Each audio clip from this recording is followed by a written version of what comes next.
The sun had not yet painted the Arizona desert sky when Jake Thompson pulled on his worn leather boots. His small ranch sat at the edge of nowhere, where the red earth met endless sky. For 3 generations, his family had worked this land, but drought and debt had taken almost everything. Only 12 cattle remained from what was once a herd of over 200. Jake's weathered hands shook slightly as he poured black coffee from a dented pot. His wife Sarah had left 6 months ago, taking their daughter Emma back to her mother's house in Phoenix. "I can't watch you lose everything, Jake," she had said, tears streaming down her face. "Come with us before it's too late." But Jake couldn't leave. This land was in his blood, even if it was slowly killing him. The morning air was crisp and sharp as Jake saddled his horse, Dusty. The old mare had been with him for 15 years, her brown coat now speckled with gray.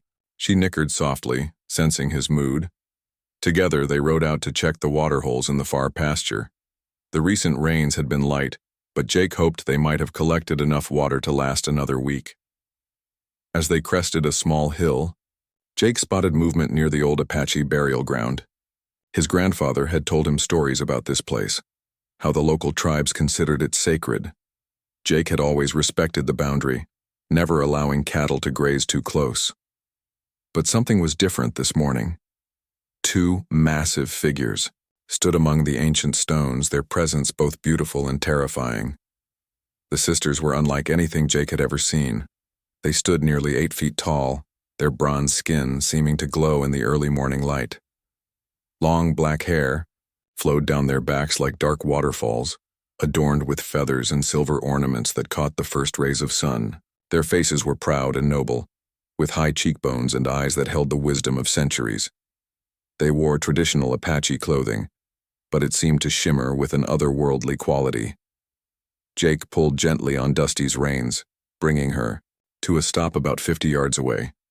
His heart pounded in his chest. These were not ordinary women. Everything about them spoke of power and ancient magic. The taller sister turned her head toward him, and their eyes met across the distance. Her gaze was not hostile, but it was intense, as if she could see straight through to his soul. Around the burial ground, Jake began to notice other presences. At first, he thought his eyes were playing tricks on him in the dawn light. But as he looked more carefully, he could make out figures standing among the rocks and desert brush, warriors from another time, their forms translucent but unmistakably real. He counted silently, his mouth growing dry. 30 pairs of eyes watching from the shadows. No, 40. His count reached 60 as more spirits materialized in the growing light. The shorter sister raised her hand, and a wind began to blow across the desert floor, carrying with it the scent of sage and cedar smoke. Jake felt no fear, only a deep reverence for what he was witnessing. These were the guardians his grandfather had spoken of, the protectors of the sacred places who appeared only when the world was out of balance. Dusty remained perfectly still beneath him, as if she too understood the significance of this moment. The mare's ears were pricked forward, alert but not afraid. Animals often sensed things that humans missed, and Dusty seemed to recognize that they were in the presence of something sacred rather than dangerous. The taller sister began to walk toward Jake, her movements graceful despite her impressive size.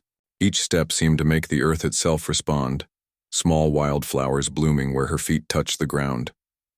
As she drew closer, Jake could see the intricate beadwork on her dress, patterns that seemed to tell stories of hunts and battles, of love and loss, of a people's connection to the land. When she was about 20 feet away, she stopped and spoke in a voice that carried the sound of wind through canyon walls. The language was Apache, but somehow Jake understood her meaning, if not her exact words. She was telling him that his family's respect for this place had not gone unnoticed, that his grandfather's promises to protect the sacred ground had been kept by 3 generations of Thompsons. Behind her, the second sister remained among the burial stones, her hands pressed against one of the larger rocks. She seemed to be communicating with the spirits that surrounded them, her lips moving in silent prayer or conversation. The watching eyes of the ghostly warriors remained fixed on Jake, but their presence felt protective rather than threatening.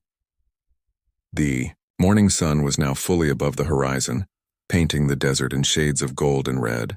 The scene before Jake seemed to exist outside of normal time, as if he had stepped through a doorway into the world of his grandfather's stories. He thought of all the nights he had sat by the fireplace as a boy, listening to tales of spirits and sacred places, never quite believing but never quite dismissing them either. The tall sister extended her hand toward Jake, palm up. In it lay a small stone, smooth and black, with veins of silver running through it. She spoke again, and this time Jake caught familiar words mixed with the Apache language. She was offering him something, but also asking something of him. The weight of the moment pressed down on his shoulders like a heavy blanket. Jake slowly dismounted from Dusty, his legs unsteady beneath him. The horse remained perfectly still as if rooted to the spot by invisible forces. As he took his first step toward the Apache woman, Jake felt the eyes of all 60 spirits upon him. The air seemed to thicken, charged with energy that made the hair on his arms stand up. This was no ordinary morning on the ranch. This was the beginning of something that would change his life forever, though he didn't yet understand how. The stone in the woman's hand seemed to pulse with its own inner light, calling to him across the small distance that separated them. Behind him, Dusty whinnied softly, as if encouraging him forward into whatever destiny awaited. Jake's boots crunched softly on the desert sand as he took another step, then another, moving closer to the tall Apache sister and the sacred ground that had protected his family for so long. The watching spirits remained silent, but their presence filled the air with the weight of ancient wisdom and patient strength. Jake's hand trembled as he reached out to accept the stone from the tall Apache sister. The moment his fingers touched the smooth black surface, visions flooded his mind like water breaking through a dam. He saw his grandfather as a young man, making a promise to a dying Apache chief. He witnessed the construction of his ranch house, built deliberately to face away from the sacred burial ground out of respect. He felt the weight of 3 generations of Thompsons who had honored the ancient agreement. The stone was warm against his palm, pulsing with a gentle rhythm that matched his heartbeat. The silver veins within it seemed to move and flow like living mercury. As the visions faded, Jake found himself looking into the kind but serious eyes of the Apache woman before him. She was even more magnificent up close, her presence both maternal and powerful. She spoke again, her voice now carrying English words woven through the Apache language.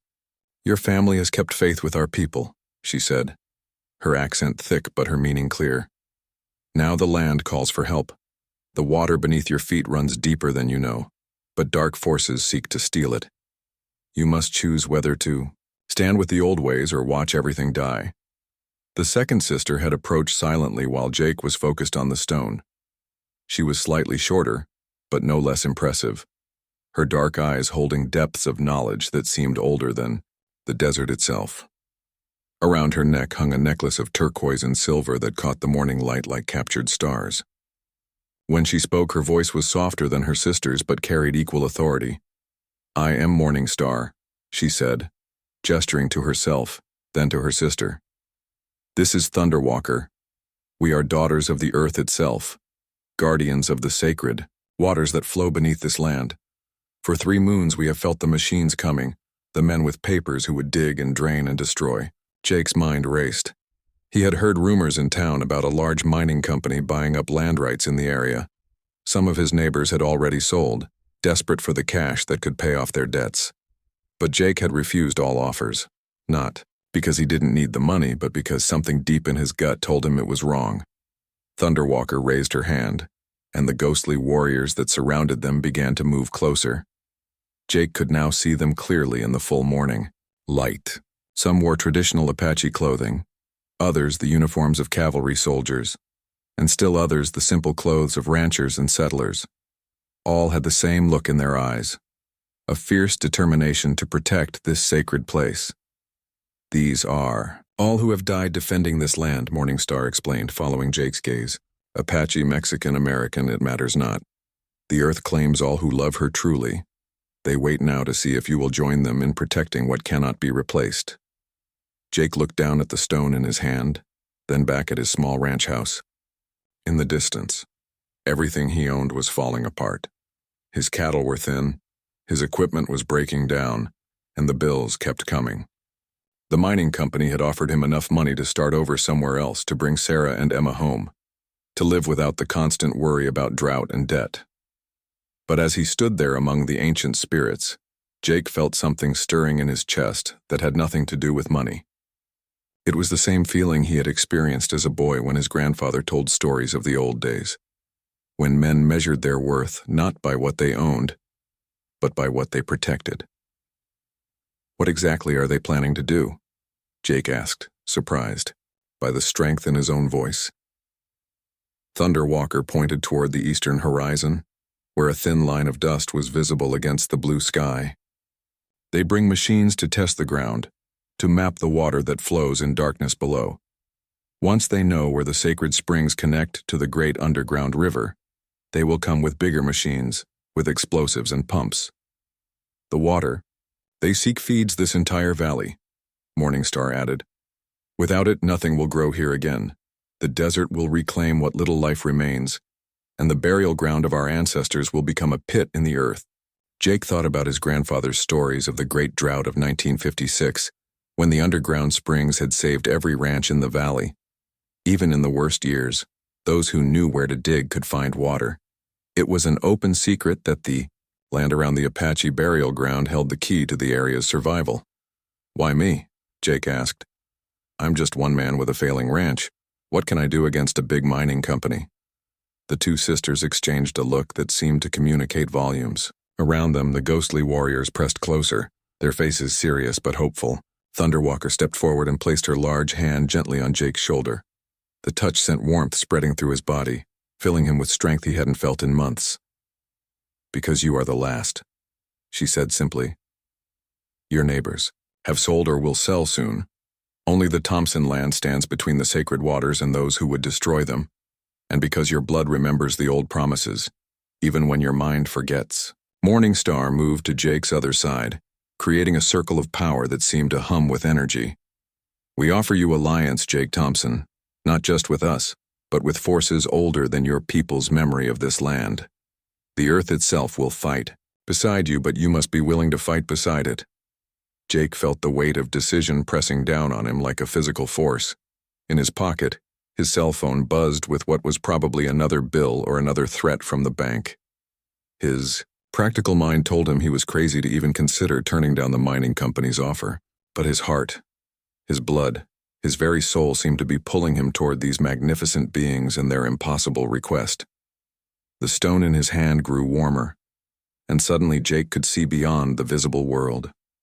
He saw the underground rivers that fed the valley, flowing like silver arteries beneath his feet. He saw the mining equipment that would soon arrive, the deep holes that would drain the life from the land. He saw his ranch house empty and abandoned, Sarah and Emma's pictures gathering dust on forgotten shelves. But he also saw another possibility. He saw the land green and alive, cattle grazing in rich grass, children playing in streams that ran year-round. He saw himself as an old man, telling stories to grandchildren about the day he chose to stand with the spirits rather than the dollar. "If I say yes," Jake said slowly, "what happens next?" Thunderwalker smiled for the first time, her face transformed by the expression. "Then we begin to prepare for war." Jake closed his fist around the black stone, feeling its warmth spread up his arm and into his chest. "I need to understand what I'm agreeing to," he said, looking from Thunderwalker to Morningstar. "What kind of war are we talking about?" Morningstar gestured toward the burial ground, where the ghostly warriors still stood in silent attention. "Not war with guns and blood, though that may come if we fail. This is war for the heart of the land itself. The mining company believes they own what they have bought, but the earth recognizes no such ownership." Thunderwalker nodded, her expression grave. "They will come first with lawyers and papers claiming legal right to dig. When that fails, they will bring pressure through banks and government officials. Finally, they will attempt to take by force what they cannot take by law."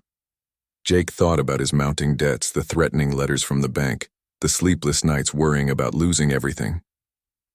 How can I fight people with that kind of power when I can barely keep my ranch? Running? The tall Apache woman smiled, and when she did, the desert around them seemed to pulse with hidden life. Because you will not fight alone. The land itself will be your ally, and its power is older and deeper than any human institution. As if to demonstrate her point, Thunderwalker knelt and pressed her palm against the sandy ground. Immediately, a circle of green grass began to spread outward from her touch. Desert wildflowers bloomed in an expanding ring, their colors bright and vibrant in the morning sun. Jake watched in amazement as the barren earth transformed into a small oasis of life. This is a taste of what flows beneath your feet. Morning, Star explained. Water blessed by ceremonies older than memory, charged with the prayers of countless generations. It waits only for the right person to call it forth. Jake knelt beside Thunderwalker, placing his own hand on the newly green earth. The moment his palm touched the grass, he felt a jolt of connection that ran deeper than anything he had ever experienced. He could sense the vast network of underground streams that fed the entire valley, could feel the life force that flowed through every root and branch and blade of grass. The stone you hold is a key, Thunderwalker said, rising to her feet. It will allow you to tap into the sacred waters when the time comes. But be warned, such power comes with great responsibility. Use it for selfish gain and it will turn against you. Morningstar pointed toward Jake's ranch house in the distance. Your cattle grow thin because you have forgotten the old ways. Tonight we will teach you to speak with the land as your grandfather once did. Tomorrow the first of the mining company's men will arrive. Jake stood up, brushing dirt from his knees. The transformed patch of ground remained green and lush, a small miracle in the midst of the drought-stricken desert. How do you know they're coming tomorrow? Because we feel their machines approaching like a sickness in the earth, Thunderwalker replied. Their trucks disturb the natural patterns. Their metal equipment creates discord in the spiritual realm. They are still 2 days away, but they cast their shadow before them. The ghostly warriors around the burial ground began to fade as the sun climbed higher in the sky. But before they disappeared completely, their leader stepped forward. Jake recognized him as an Apache chief from his grandfather's stories, a man who had died defending this very ground over a century ago.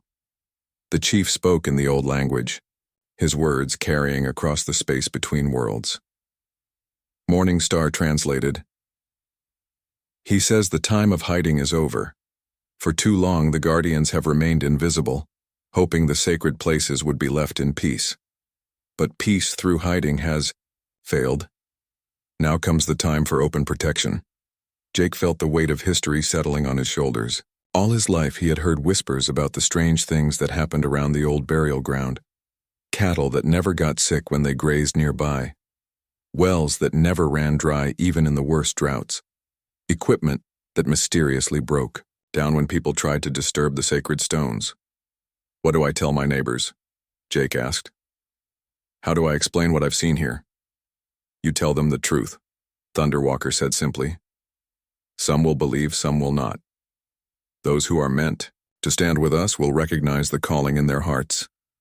Morningstar walked to where Dusty still stood patiently waiting. The horse nuzzled the Apache woman's hand as if greeting an old friend. Even your animals know us, Jake Thompson.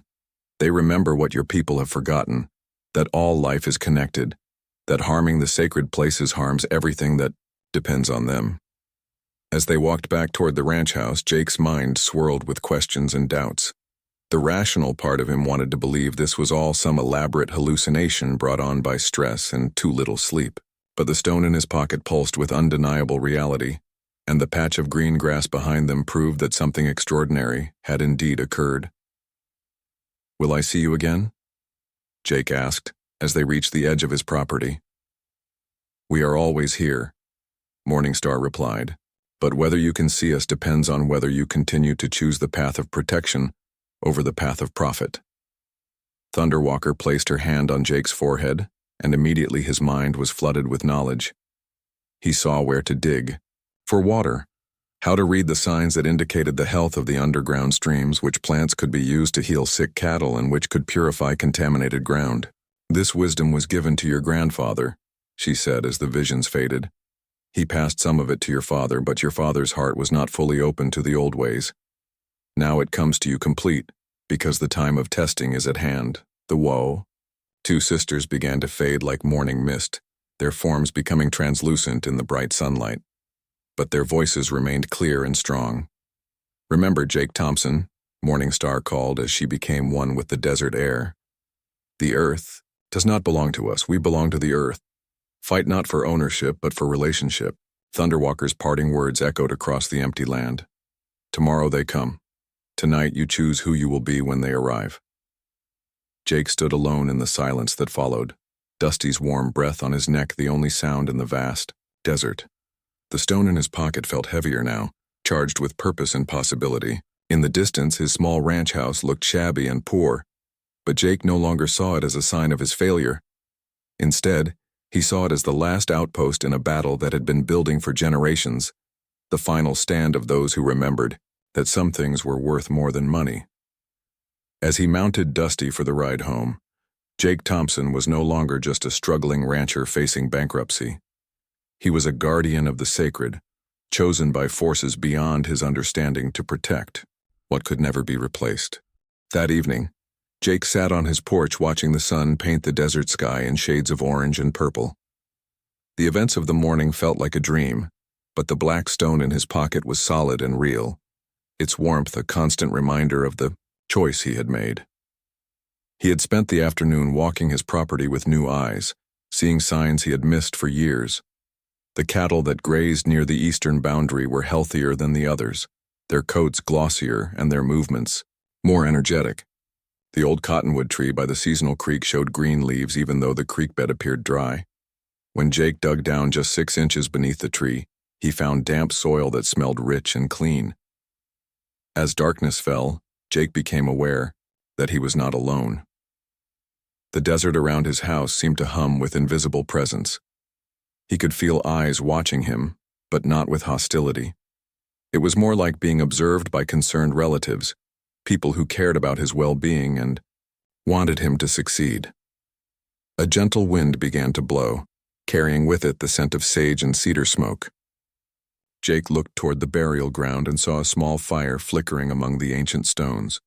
He knew without being told that this was his invitation, his first lesson in the ways his grandfather had once known.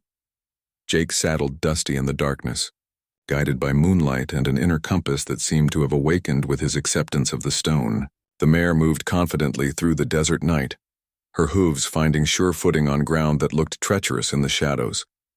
When they reached the sacred site, Jake found Thunderwalker and Morningstar waiting beside a small fire built in a ring of white stones. The flames danced without any visible fuel, casting light that seemed brighter and clearer than ordinary fire. Around the perimeter of the burial ground, Jake could make out the shapes of the ghostly warriors, their forms more solid in the darkness than they had been in daylight. "Come," Morningstar said, gesturing for Jake to sit across from her beside the fire. "The night is when the earth speaks most clearly. In the silence between day and tomorrow, old knowledge can take root in modern minds."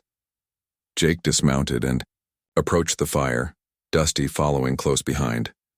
The horse seemed completely at ease among the spirits, as if such gatherings were the most natural thing in the world. Thunderwalker smiled and stroked the mare's neck, whispering something in Apache that made Dusty's ears perk forward with what looked like understanding. "Your grandfather sat in this same spot many times," Thunderwalker said as Jake settled cross-legged on the sandy ground. "We taught him to read the language of water and wind, to understand the messages carried by birds and the warnings whispered by grass." Morningstar reached into a leather pouch at her waist and withdrew a handful of what looked like ordinary desert sand, but when she tossed it into the fire, the flames turned blue and green, and images began to form in the colored smoke. Jake watched in fascination as the smoke showed him visions of his land as it had been long ago. He saw vast herds of buffalo, drinking from crystal-clear streams. He witnessed Apache families camping in green meadows that were now barren desert. He saw his own grandfather as a young man, learning these same lessons from the same teachers. "The mining company believes they are the first to discover the water beneath your land," Morningstar explained as the visions shifted. "But this place has been known for thousands of years. It is the heart of a vast underground system that feeds life for hundreds of miles in all directions. The smoke now showed modern scenes that made Jake's stomach clench with fear. Massive drilling equipment tearing into the sacred ground. Pumps working day and night to drain the ancient aquifers. The green oasis around the burial site turning, brown and dead as the life-giving water was sucked away to distant cities.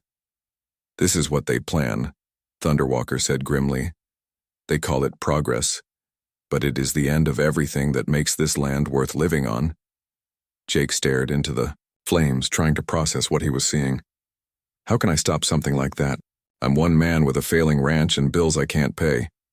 "Because you will not fight their way," Morningstar replied. "They expect lawyers and protests and legal challenges. They have prepared for all of that. What they have not prepared for is the land itself rising to defend its sacred places."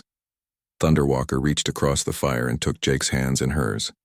Her touch was warm and strong, and immediately Jake felt connected to something vast and ancient. Through that connection, he began to understand the true nature of his role. "You are not just a rancher anymore," she said. "You are a bridge between the world of spirits and the world of men. Through you, we can act in ways that will seem natural to those who do not believe in the old powers." The fire suddenly flared higher, and in the flames Jake saw his immediate future. He watched himself meeting with the mining company's representatives, staying calm while they threatened and cajoled. He saw himself visiting neighbors who had already agreed to sell, sharing with them what he had learned about the true cost of their decisions. "Some will listen," Morningstar said, following his gaze into the fire. "Others are too afraid or too greedy to change their minds. But you only need enough allies to create doubt, to slow their progress until the earth itself can respond."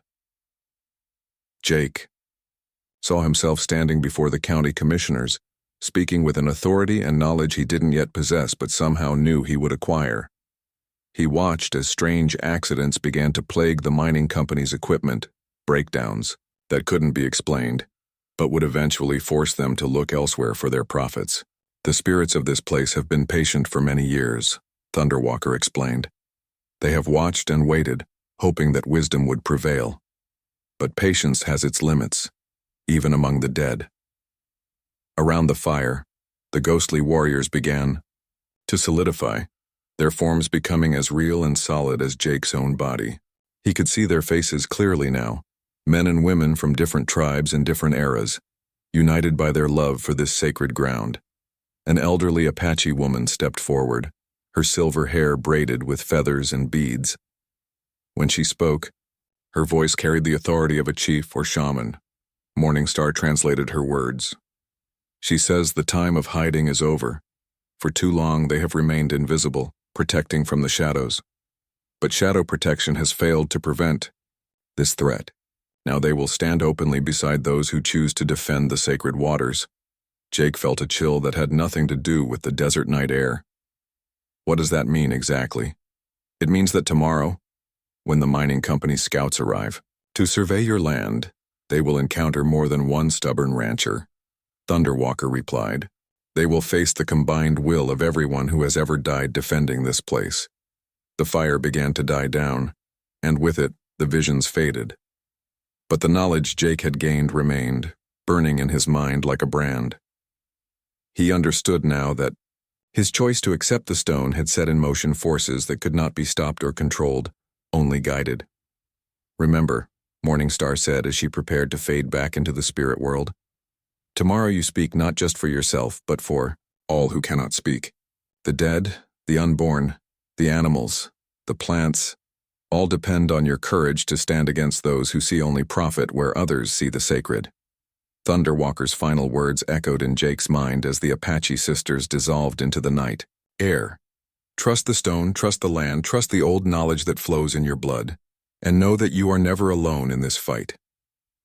Jake woke before dawn feeling more rested than he had in months, despite having been up late at the sacred fire. The black stone had grown cool in his pocket overnight, but when he touched it, warmth spread through his body like strong coffee. Outside his bedroom window, he could see dust clouds on the eastern horizon. The mining company's advance team was right on schedule. He dressed carefully, choosing his best jeans and the shirt Sarah had bought him for their anniversary 2 years. Ago. If he was going to represent the spirits of the land, he wanted to look respectable. As he shaved, Jake noticed something different in the mirror. His eyes held a depth they hadn't possessed before, and his weathered face showed a confidence that had been missing since his troubles began. Dusty was waiting by the barn, already saddled, though Jake had no memory of preparing her.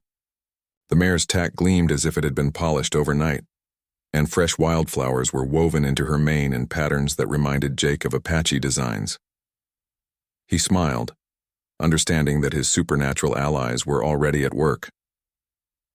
The convoy of white SUVs arrived at exactly 9 o'clock, kicking up clouds of dust as they approached the ranch house.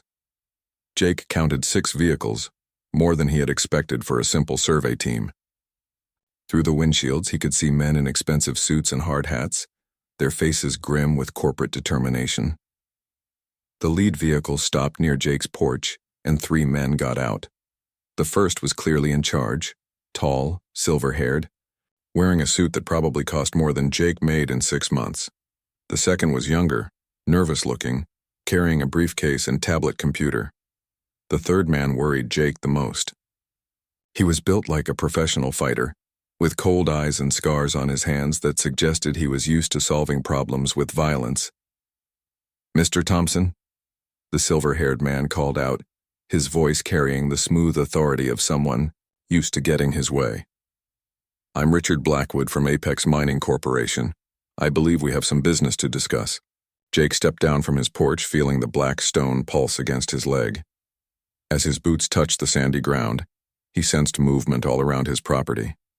The spirits were taking their positions, invisible to the mining company men, but ready to act if needed. "Mr. Blackwood," Jake replied, his voice steady. "I told your people on the phone that my land isn't for sale." Blackwood smiled, but the expression didn't reach his eyes. "Everything is for sale, Mr. Thompson. It's just a matter of finding the right price. We've done our research on your situation. The bank will foreclose in 60 days unless you can come up with $200,000. The nervous younger man opened his briefcase and pulled out a thick document. "We're prepared to offer you $400,000 cash, Mr. Thompson. Enough to pay off all your debts and start fresh somewhere else." Jake felt a flash of temptation. 400,000 would solve all his problems, would let him bring Sarah and Emma home, would give them the security they had never known. But the stone in his pocket grew warm, reminding him of the larger stakes at play. "And what exactly would you be doing with my land once you own it?" Jake asked, though he already knew the answer. "Water extraction and mineral surveys," Blackwood replied smoothly. "We believe there are significant untapped resources beneath this area. Our operations would bring jobs and prosperity to the entire region." The scarred man had been walking around the property while the others talked, examining the ground with instruments that looked like metal detectors. Suddenly he stopped near the old cottonwood tree and called out sharply, "Mr. Blackwood, you need to see this." The mining executive walked over to where his employee was pointing his device at the ground. The machine was beeping rapidly, its digital display showing readings that made Blackwood's eyes widen with greed. "Incredible," he murmured. "The water table here is even richer than our geological surveys indicated." He turned back to Jake with renewed intensity. "Mr. Thompson, I'm authorized to increase our offer to $600,000. Final offer." Jake looked toward the burial ground in the distance, where heat shimmer seemed to be dancing despite the cool morning air. He knew it wasn't heat shimmer at all, but the gathered spirits of all who had died protecting this sacred place. Their presence gave him strength. "No," Jake said simply. "My land is not for sale at any price." Blackwood's friendly mask slipped, revealing the ruthless businessman beneath. "Mr. Thompson, I don't think you understand your position. We've already purchased the mineral rights to every other ranch in this valley. You're completely surrounded by Apex mining property." The nervous man pulled out his tablet and showed Jake a digital map. Red zones marked all the neighboring properties, with Jake's small ranch appearing as a tiny green island in a sea of corporate ownership. "We can extract most of what we need from the surrounding properties," Blackwood continued, his voice turning cold. "But your land sits directly over the main aquifer. Without access to it, Our operation won't be profitable. Then I guess you'll have to find a different operation, Jake replied. The scarred man stepped closer, his hand moving to something concealed under his jacket. Mr. Thompson, there are other ways to handle stubborn property owners. Accidents happen. Equipment fails. Sometimes people just disappear. Jake felt anger rising in his chest, but with it came something else. A connection to power that went far beyond his own strength. The stone in his pocket was now hot enough to burn. And around the property, the air began to shimmer more intensely. "Are you threatening me?" Jake asked, his voice carrying an authority that seemed to come from somewhere deep underground. "I'm explaining reality," the scarred man replied, taking another step forward. "You can take the money and leave peacefully." Or his words were cut off as Dusty suddenly reared up behind him, her hooves flashing dangerously close to his head. The horse had moved silently across the yard, and now she stood between Jake and the corporate enforcer, her ears laid back and her teeth bared. At the same moment, a wind began to blow across the desert, carrying with it sounds that made all three visitors freeze in terror.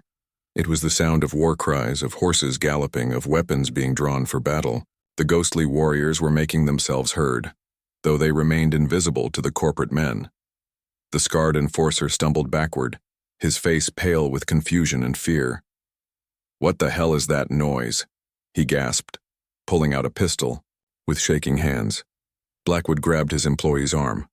"Put that away, you fool, there's nothing there." But Jake could see everything. 60 Apache warriors on horseback had materialized around the ranch house, their war paint bright in the morning sun, their weapons gleaming. Thunderwalker and Morning Star stood at their head, magnificent and terrible in their ancient power. The sight filled Jake with such strength that he felt 10 feet tall. "Gentlemen," Jake said, his voice now carrying the resonance of wind through canyon walls, "I believe you were just leaving." The nervous man with the briefcase was backing toward the vehicles, his eyes darting around wildly as the phantom wore. Cries grew louder. "Mr. Blackwood, we should go. Something's not right here."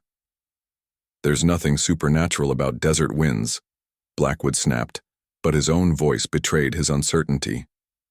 The readings on his employees' equipment were going crazy, the digital displays flickering and sparking as if something was interfering with their electronics. Jake stepped forward, and as he did, he felt the presence of every Thompson who had ever lived on this land flowing into him.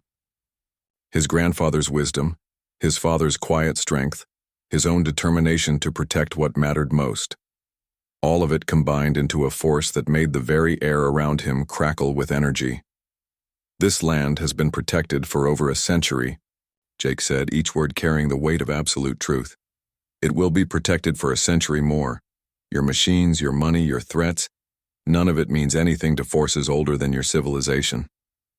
Thunderwalker raised her spear, and lightning flashed across the clear sky. The scarred man screamed and dropped his weapon, clutching his ears as phantom thunder rolled across the desert. All 6 corporate vehicles suddenly died, their engines falling silent as if their electrical systems had been fried. "Electromagnetic pulse," the nervous man babbled, frantically trying to restart his tablet. "Something's generating an electromagnetic pulse." Blackwood's composure finally cracked. "This is impossible. There has to be a rational explanation." "Morning." Star laughed, and her voice carried across the wind like silver bells. Though the corporate men couldn't see her, they heard the sound and felt its otherworldly quality. The nervous man fainted, dropping his briefcase into the sand. "The explanation is simple," Jake said, pulling the black stone from his pocket. It blazed with inner light now, the silver veins pulsing like a heartbeat. "Some things are more important than profit. Some places are too sacred to be bought or sold or destroyed." The stone's light seemed to reach out and touch each of the corporate vehicles. One by one, their windows began to crack in intricate spiderweb patterns. Their tires deflated with slow hisses. Warning lights flashed on dashboards as computerized systems failed throughout the convoy. Blackwood stared at the glowing stone in Jake's hand, his face a mixture of terror and desperate greed. "What is that thing? How much do you want for it?" Jake closed his fist around the stone. 3 months later, Jake stood on his porch watching Sarah and Emma play in the green meadow that had once been barren desert. The transformation of his land had been gradual, but undeniable. Springs that had been dry for decades now bubbled with clear sweet water.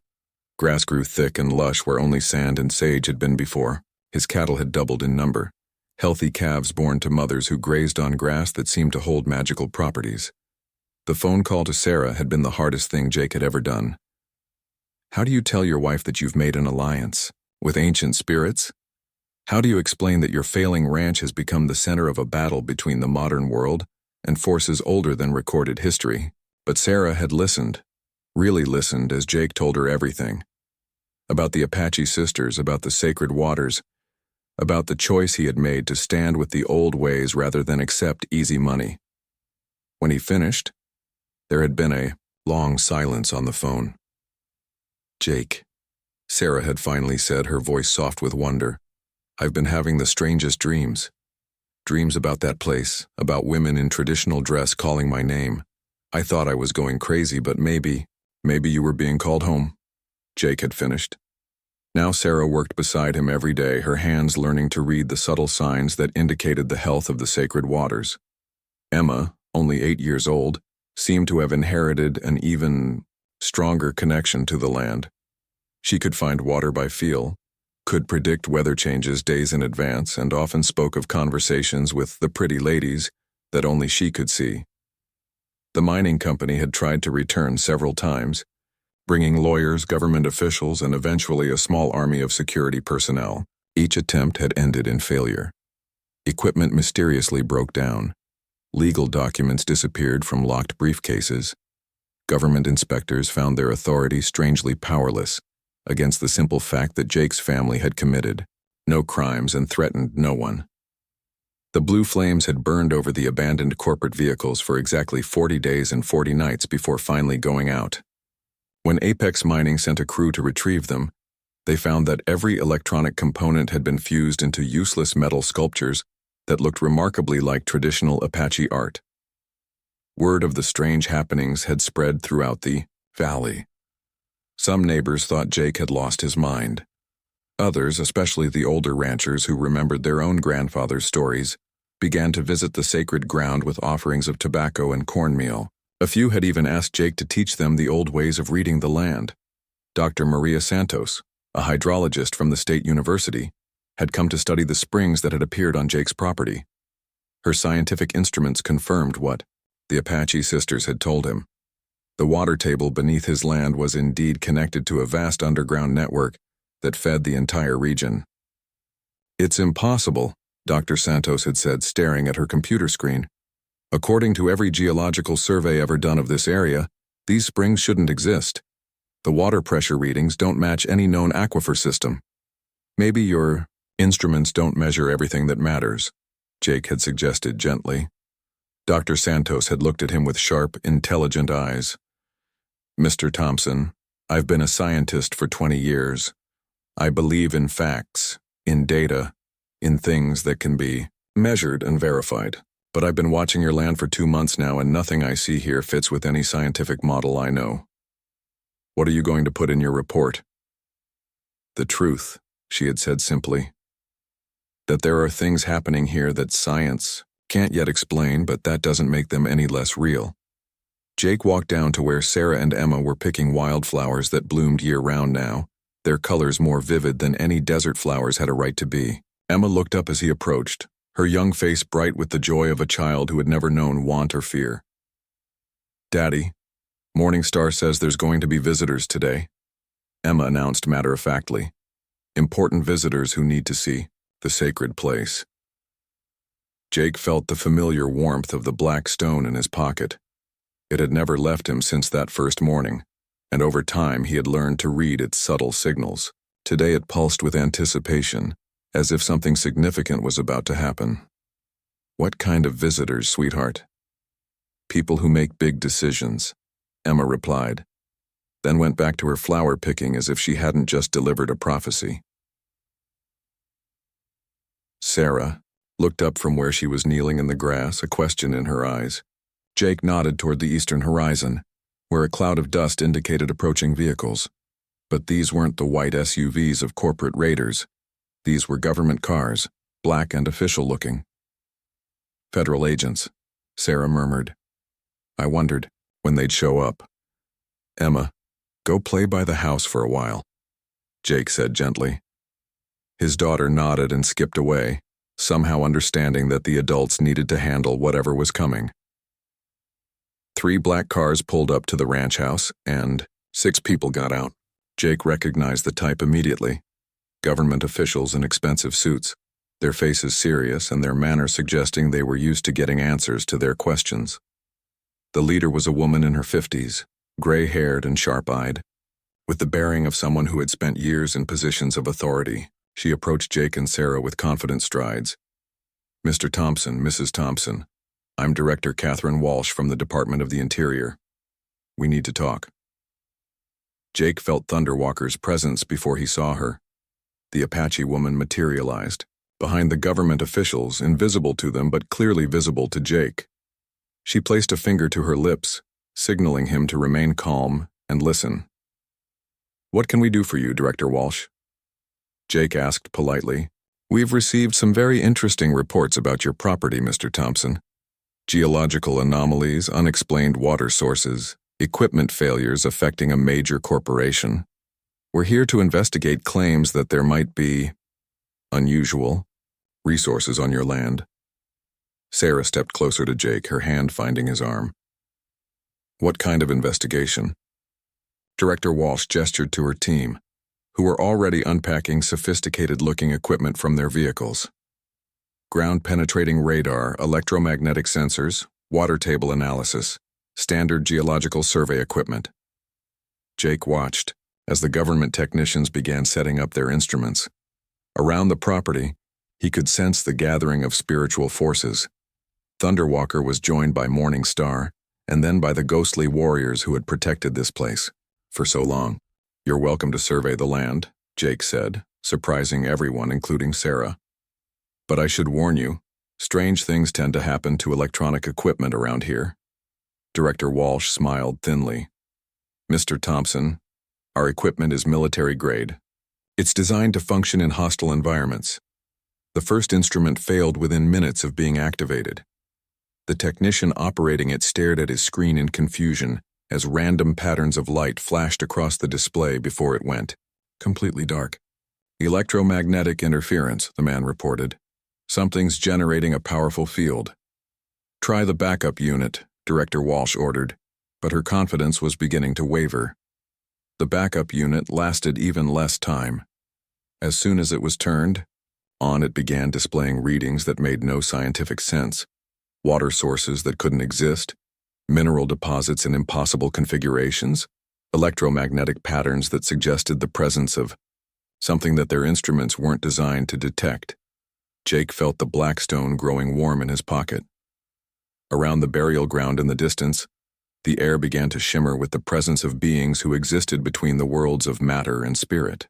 Director Walsh, Jake said quietly, there are some things your instruments can't measure, some places where the old laws still apply.